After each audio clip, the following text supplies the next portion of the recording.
Buckle up, buttercup.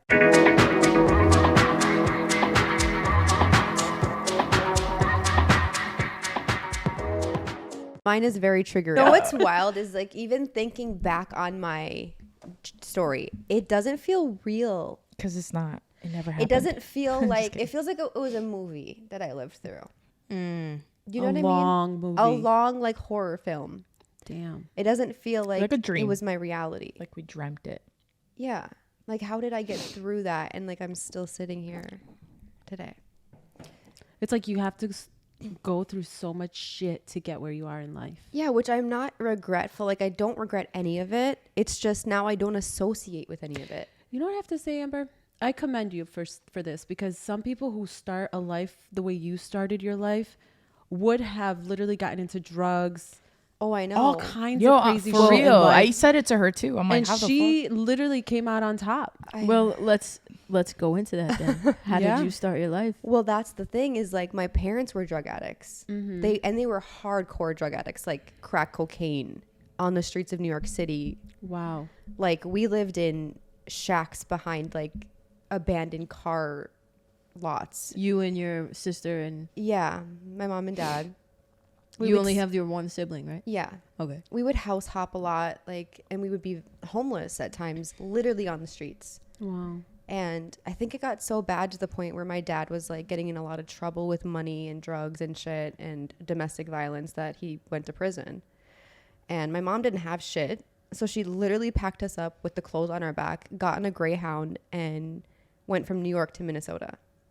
And With two kids. With two kids. Wow. We had nothing. And you guys were on the streets of New York? Yeah. So you remember, I can vividly remember being in other people's homes, and I remember the shacks that we lived in, but I don't remember being on the street because I was too little for that. Was it like when you say shacks? Like broken apart homes, like doors didn't close. We had no furniture. We were sleeping on the floor. Oh shit. So there was nothing. We didn't have anything. How old were you? That was when I was like 4 or 5, and we moved to Minnesota when I was 6. Okay. So. And then, so now cut to you moved to Minnesota. Yeah. So when we got there, we moved into like, again, a very shitty like trailer home with nothing. I think we had like a mattress on our floor that someone gave to us. And then we went to like Goodwill for our clothes. Shit. And as soon as we moved back to Minnesota, I was sexually assaulted by one of my family members. And it's just like trauma after trauma. And I remember that happening and telling my family, and no one really like changing anything about the family dynamic. So like we would still be around those people. Like my mom didn't protect me from them. Like she still had me around them. And all the while, like I was still around him, you know, God. It's so weird. So there's no escaping. It wasn't until like his sister and other people came out that he went to prison for it. But my mom still like had me around them. It was so weird. Did she make excuses or deny your... I never really talked to her about it. No. It's wild because my dad was the abusive one, but he was the one who protected me. Yeah. Like he was like, I'm gonna kill him. Right. Wow. Right. You know. Right. Did your dad? So when you say your dad was abusive, he was abusive toward your mom. He was abusive towards my mom physically and my sister. He put his hands on me a couple times, but it was like in a drunken rage. It wasn't like beating me. Right. But his was more like a mental abuse towards me. Okay. You know, like the manipulating me. If my mom was being abused, he'd manipulate me to feel bad for him so I wouldn't call the police on him.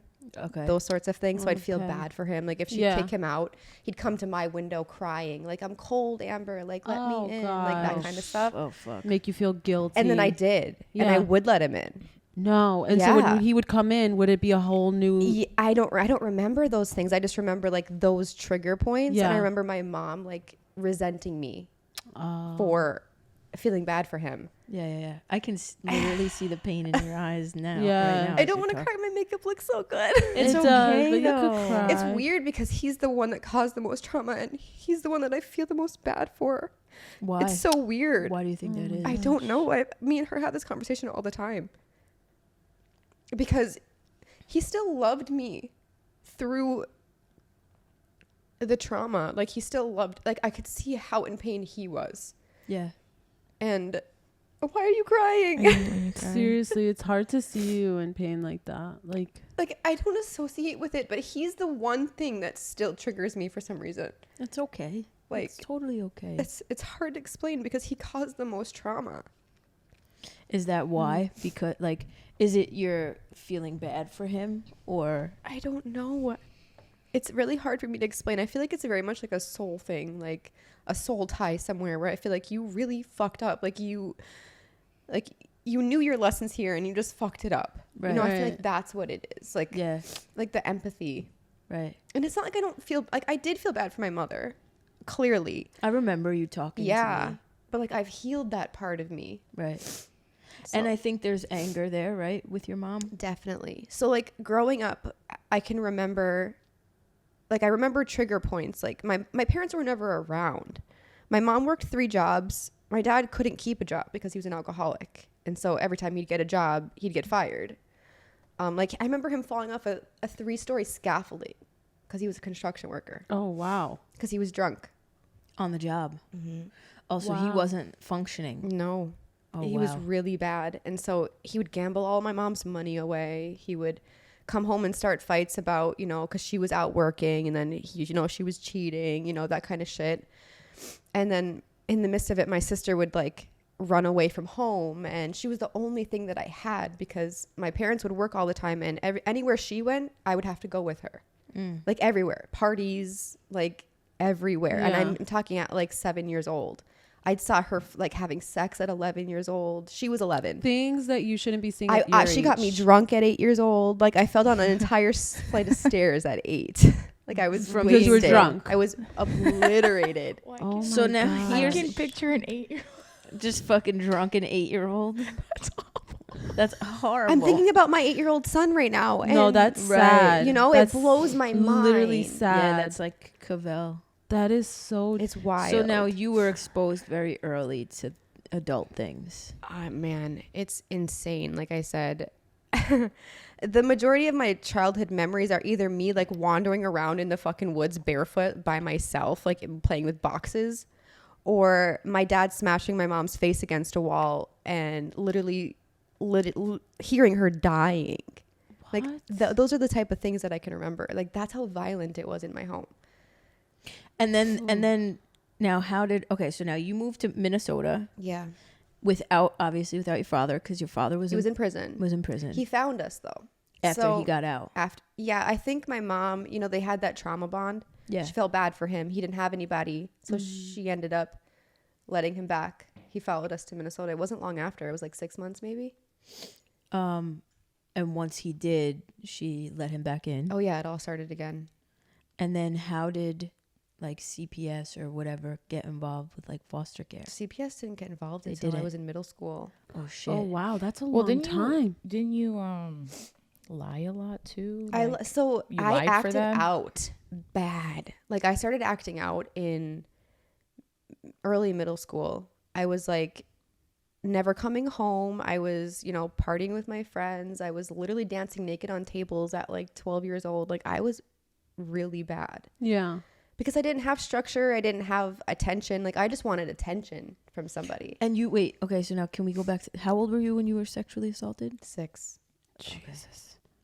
I literally want I would beat the Oh my God, I wanna Do you kill know where that somebody. person is nowadays? Yeah, and that's the crazy part is I would see him around town all the time. Stop. Have you ever And I would see confronted? his face like on, like the people you might know on Facebook or TikTok, and like so I know he was Ooh, like oh, got the bad watching chills. stuff, cringe. Yeah, cringy. And How have old- you ever went up to him just to be like, you're a piece of shit? I said it to his family, You did? Okay. and like his family, like they're like, it's we didn't do it to you, but I still like resented them for because they still didn't they still protect didn't- you. Yeah, and they like forgave him about it, like it was nothing, It was not theirs to Oh, forgive. disgusting. So they How do would you forgive they would somebody? resent No. me for that. That's not forgivable. I don't No, know. absolutely. I don't not. care if you're my son. I don't care who the fuck you are. If you are sexually assaulting a woman, Well, he was A child. He was 14 and I was 6, so like he knew what he was doing. right? You're Oh my 14. God. You still know. And it's wild because when that happened, I almost like, and I was so smart. Like I thought that I asked for it because I loved him.